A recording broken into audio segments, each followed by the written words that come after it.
What's good, you guys? Welcome back to my YouTube channel. If you're new here, please welcome. So today I'm here with a very critical story of Holly 10, whose name is Mukudze Chitama.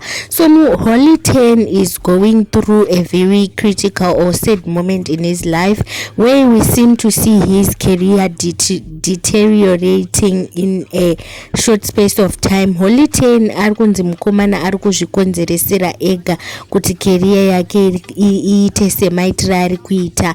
He's been shouting at people, arikutuka vanhu achitaura zvaanoda. He seems to be not controlling himself when it comes to words, and zvinhu izvi ndo zviri kunzi zvichapedza career yake fast.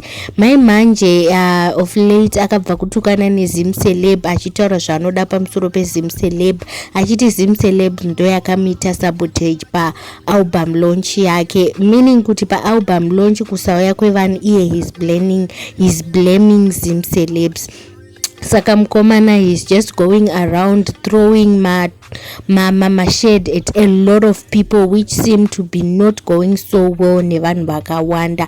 Saka a lot of people are scared kuti uko hakusiriko kupera kwemukomana here, since he's been a good musician, like he's been delivering, but of late character yake ndiyo iri kukatyamadza vanhu kuti uyu haasiri yeHolly 10 watinoziva wemazuva ese. He's been acting weird, and according to a lot of people, it seems as if the drug and alcohol abuse ndo iri kumutenderedza brain, iri kuita kuti brain dzake dzichashande zvakanaka, because sometimes even after ataura zvaanotaura anozoenda achinoregreta. Nhasi taona mukomana achiposta kuti akafoswa kuti akumbire regerero kuna Hubert Angel, achitaura zvakawanda also achiposta kuma stories. Izvo zviri kushoka vanhu kuti what's up with the new character he's acting up.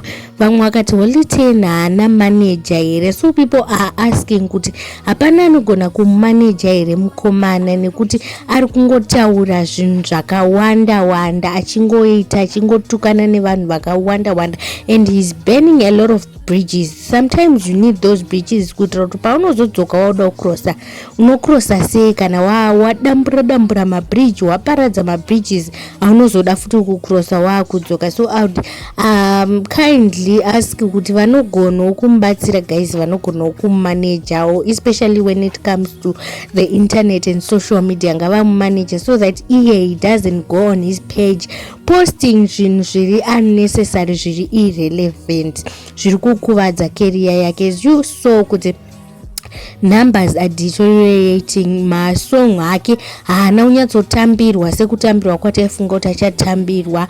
Song iri kutofarirwa nevanhu is the one that he featured with Oriano. It's doing so well, but the other songs are not doing so well. Izvo zviri kukonzera kuti career yake isusu hataitarisisa Holly 10 watinoziva isusu akangobudisa song people will be vibing tichitoziva kuti aiwa ndi Holly 10 wedu, but since he's become very vocal, vanhu havachatambiri music sekutambira kwavaisimboita. Ari kungoenda achinotukana nevanhu, achinonetsana nevanhu, izvo zvatisingatarisiri kuti ange achiita. Seartist muhombe anga akwira ladha rake zvakanaka, who's been taking care of the family.